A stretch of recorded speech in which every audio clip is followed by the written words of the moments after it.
in the music industry took decades to build, but only seconds to lose. One reckless statement, one catastrophic night, or one unforgivable decision erased everything, no matter how many records had been sold. These are 12 singers who destroyed their careers in seconds. Number 12, Jerry Lee Lewis. I changed my mind. This love is fine. Goodness gracious, great balls of fire. In 1958, with Elvis Presley newly drafted into the military, Lewis was perfectly positioned to become rock's biggest star. Coming off Whole Lotta Shakin', going on in Great Balls of Fire, his England tour was set to cement global fame. That ended the moment his young wife, Myra Gale Brown, revealed herself to reporters at Heathrow Airport. She was his first cousin once removed. She was 13 years old, and Lewis had not yet finalized his divorce from his previous wife. The tour collapsed after 3 concerts. Radio stations stopped playing his music, and Sun Records refused to promote him. His performance fee reportedly dropped from $10,000 a night to $250. Lewis spent a decade in commercial exile, finally rebuilding his career when he reinvented himself as a country artist in 1968. Come on over, baby. We got chicken in the barn. Who's the barn? What's the barn? My barn. Number 11, John Lennon. I'm in love with her and I feel fine. By spring 1966, the Beatles had conquered the world. Then a single interview threatened to destroy it all. Journalist Maureen Cleave's profile of the 25-year-old Lennon had run quietly in the London Evening Standard on March 4th with no controversy. When Datebook magazine republished it in the United States that July, the reaction was immediate and dangerous. Radio stations stopped playing Beatles records. Albums were burned publicly. The Ku Klux Klan picketed Southern concerts. Brian Epstein flew to New York to manage the fallout, even considering canceling the U.S. tour to protect the band. The controversy, combined with years of touring fatigue, pushed the Beatles to abandon live performance permanently that summer.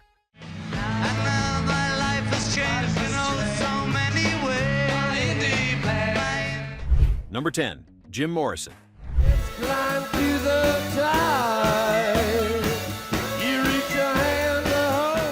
The Doors hit number 1 in 1967 with Light My Fire and became one of America's most electrifying live acts. By early 1969, they had 3 acclaimed studio albums and a massive national following. Then, one night dismantled everything. On March 1st, Morrison took the stage at the Dinner Key Auditorium in Miami before more than 10,000 fans, visibly intoxicated. Dade County authorities issued multiple charges, including indecent exposure and lewd behavior. A planned 20-city tour was canceled immediately. On September 20th, 1970, a jury convicted him, and Morrison was sentenced to 6 months in prison with a $500 fine. He died in Paris in July 1971, but Miami had already ended the Doors as a performing act.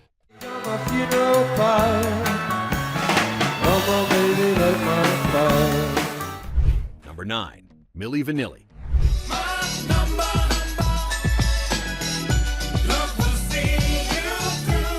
6 times platinum in the United States alone. Fab Morvan and Rob Pilatus were 2 of the most recognizable pop faces on the planet. Then a live performance at Lake Compounce in Bristol, Connecticut exposed it all. During a Club MTV taping, the backing track began to skip and loop on repeat, revealing in real time that neither man had ever sung a single note on their records. The Grammy Award for Best New Artist was revoked, the only time in history that has occurred. Arista Records dropped them immediately, and producer Frank Farian publicly admitted the deception in November 1990. Rob Pilatus struggled with addiction for years and died in Frankfurt in April 1998. The Millie Vanilli name remains a permanent synonym for manufactured deception. Before we continue, which of these career-destroying moments shocked you the most? Did you remember watching the Millie Vanilli story unfold live on the news? Drop a comment below and let us know where in the world you are watching from.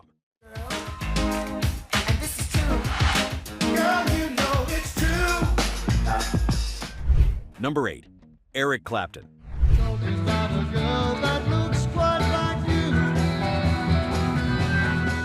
Celebrated as one of the most gifted guitarists alive, the only musician inducted into the Rock and Roll Hall of Fame 3 separate times.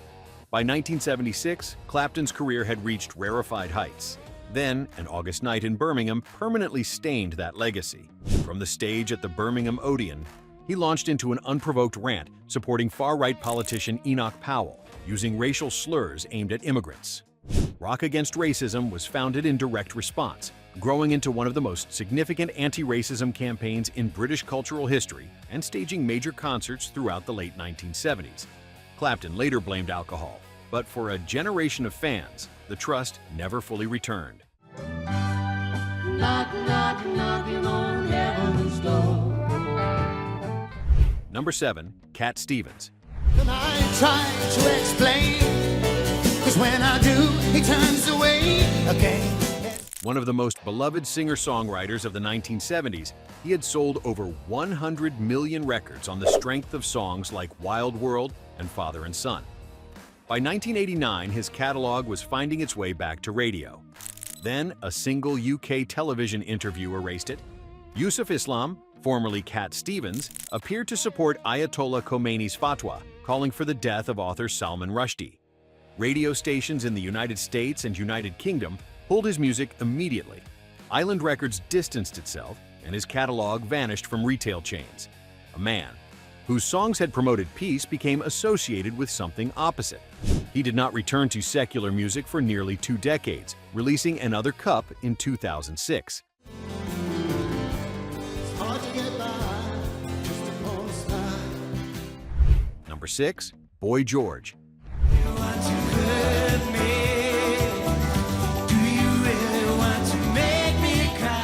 At 22, George O'Dowd was one of the most photographed pop stars on the planet. Karma Chameleon had reached number 1 in 16 countries, including 6 consecutive weeks at the top in the United Kingdom. Then, a tabloid admission of heroin addiction in 1986 transformed his public image from glamour to scandal in a single news cycle. His bandmates staged a public intervention. Management scrambled for damage control. Culture Club dissolved by late 1986. A later conviction for falsely imprisoning a male escort in 2009 compounded the damage further. Boy George has continued to record, but Culture Club never recaptured that commercial dominance. Before we continue, how many of these stories did you already know? Did you own a Culture Club or Cat Stevens record back in the day? Drop your answer in the comments below and let us know where in the world you are watching from.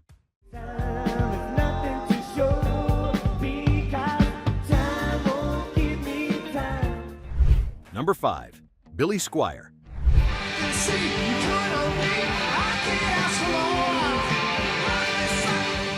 Capitol Records had one of their most bankable rock properties.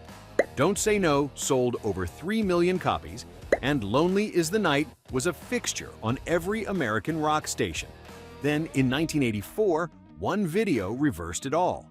The clip for Rock Me Tonight, directed by Kenny Ortega, featured him in a pink tank top, dancing across satin sheets in a way his rock audience found deeply embarrassing. MTV aired it, and the fan base that had championed him as a guitar hero turned cold. His next album, Signs of Life, had already gone platinum before the backlash hit, but the career recovery never came. Squire later said Ortega had not delivered the grittier visual concept he was promised. Ortega disputed that account, saying the video was filmed as Squire had conceived it.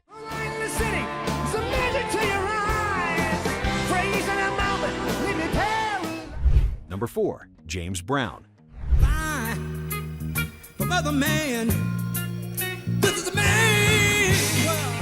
One of the best-selling artists of the entire 20th century. Songs like I Got You and Papa's Got a Brand New. Bag defined an era and influenced artists from Prince to Michael Jackson.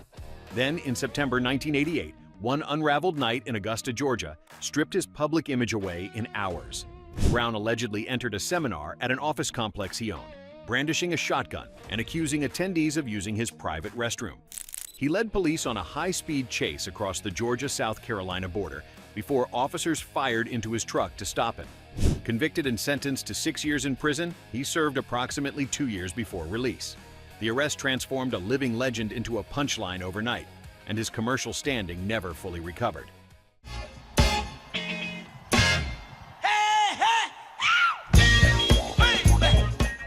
Number 3. Marvin Gaye.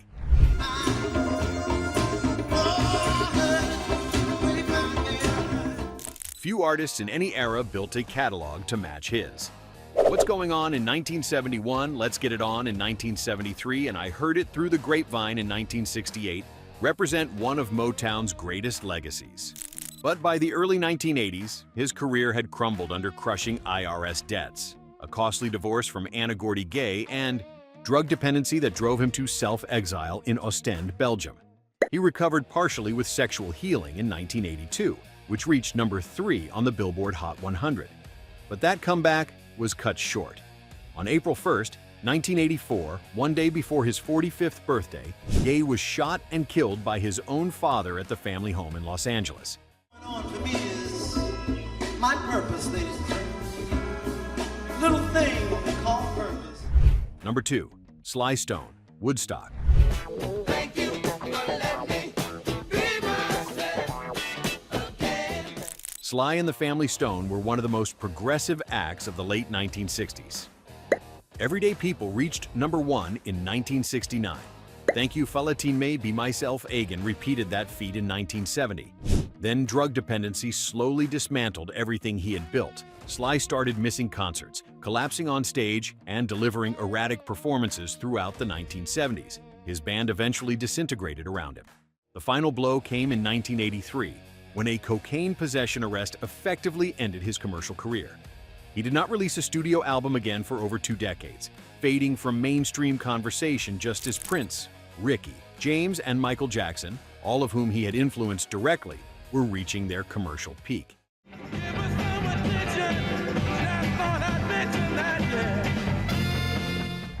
Number 1. Don McLean. You're giving me signs of affection I don't usually get. Over 4 decades of goodwill. American Pie spent 4 weeks at number 1 on the Billboard Hot 100, reaching the top in January 1972 and becoming one of the most enduring songs in American music history. Vincent reached number 1 in the United Kingdom that same year. Then, on January 18, 2016, that untarnished image collapsed when McLean was arrested in Camden, Maine, on domestic violence charges filed by his then-wife, Patricia McLean. Photographic evidence was widely reported in the press.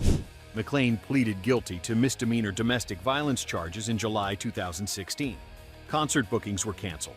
The contrast between the idealism of his music and the reality of that morning left a permanent mark on a legacy that had, until then, remained almost entirely untarnished. Bye, Mr. American Pie.